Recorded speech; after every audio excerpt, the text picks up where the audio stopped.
Tiap Firdaus itu punya tingkatan lagi. Jadi ada Firdaus yang tingkat bawah, tingkat menengah, sampai tingkat yang paling tinggi. Itu pintu-pintunya lewat apa? Amal soleh itu. Jadi ada seorang hamba yang diperkenankan oleh Allah memasuki semua surga itu, bahkan diperebutkan oleh semua pintu surga. Dipanggil namanya dari semua pintu itu.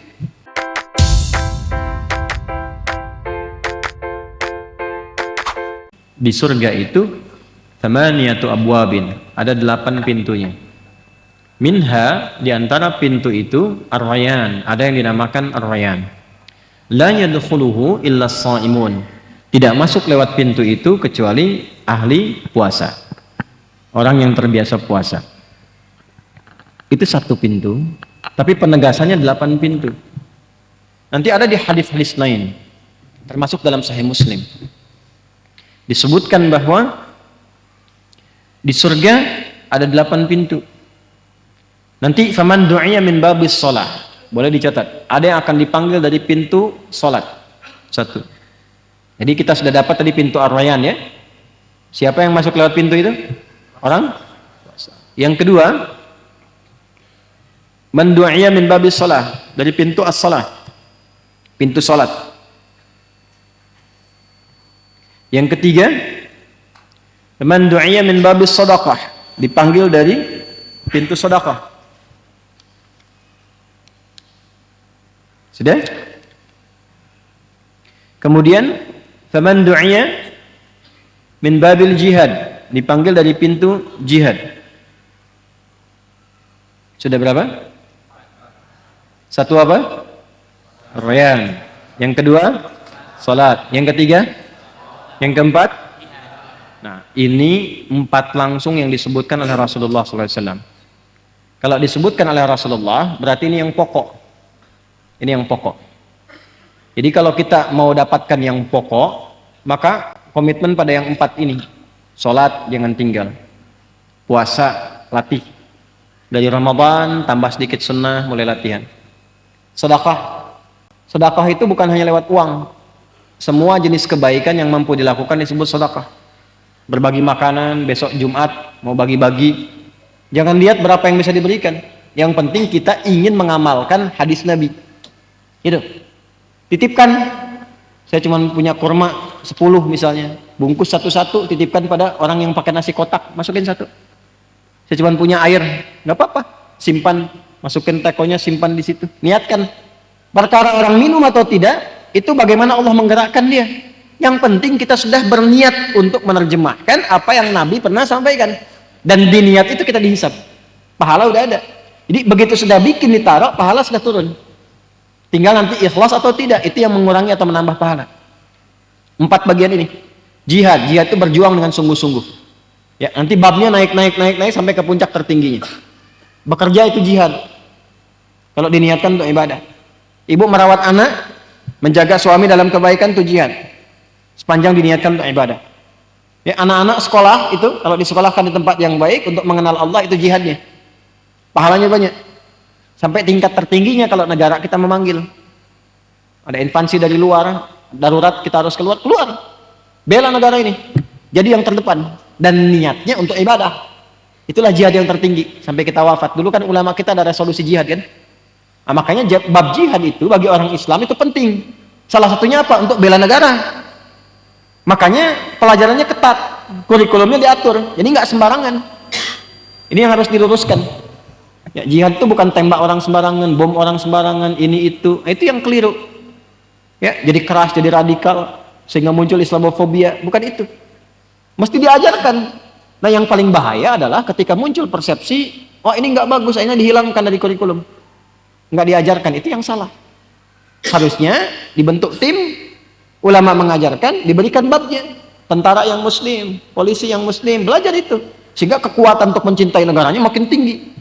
Dan tidak merasakan sia-sia dalam pengorbanan itu. Makanya dulu itu ada resolusi jihad. Bahashim Asy'ari keren, Hadratus Syekh itu muncul resolusi jihad, berjuang semua. Jadi kita itu sebagai orang Islam sudah pasti cinta negara. Nggak boleh ada orang Islam tinggal di tempat tertentu, ya melukai negaranya, itu nggak mungkin.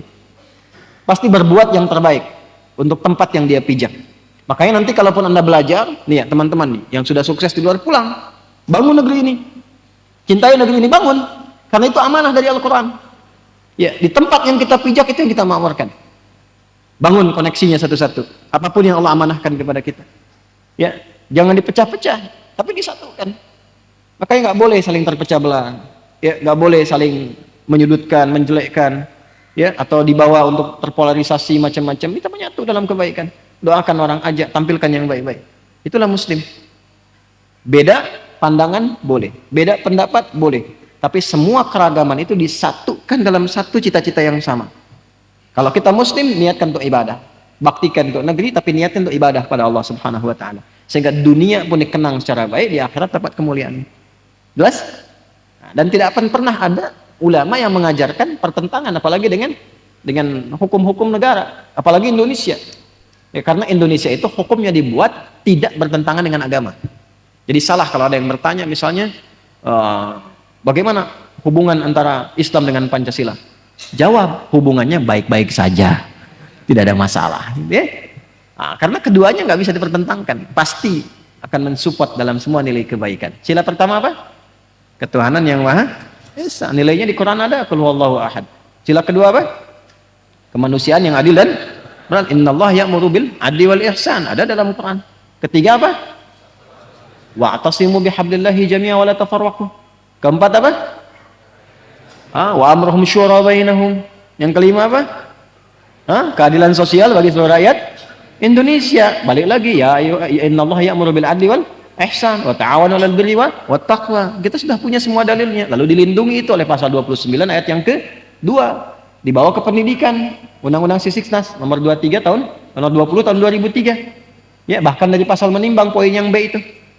Ya kan, Undang-Undang Dasar tahun 1945 mengamanahkan kepada pemerintah untuk menyelenggarakan satu sistem pendidikan yang meningkatkan keimanan pada Tuhan yang Maha Esa serta akhlak mulia. Saya hafal itu. Nah, kita tuh menghafal itu untuk menjaga negeri sehingga menjadi paku bagi bangsa. Ya? Halo, kenapa pada diam ini? Ngajinya begitu sehingga manfaatnya lebih luas. Ya. Ya, nanti ada pintu umrah, pintu zakat belum disebut kan? Nah, pintu zakat, makanya kejar supaya bisa zakat. Jadi orang Islam itu kaya untuk berbagi dengan kekayaannya. Makanya ada skema zakat, ada infak. Jadi cari kaya itu supaya bisa zakat, bukan untuk update status. Jelas? Baik. Pintu zakat, pintu apa lagi tadi? Umrah, haji. Ya. Jadi setiap ada amal soleh, ulama menyifati itu. Sehingga Ibnu Abbas rahimahullah, ya, Ibnu Abbas radhiyallahu taala anhuma menyebutkan 7 jenis surga dengan semua tingkatan amalannya. Nanti yang ke-8 itu pintunya untuk semua.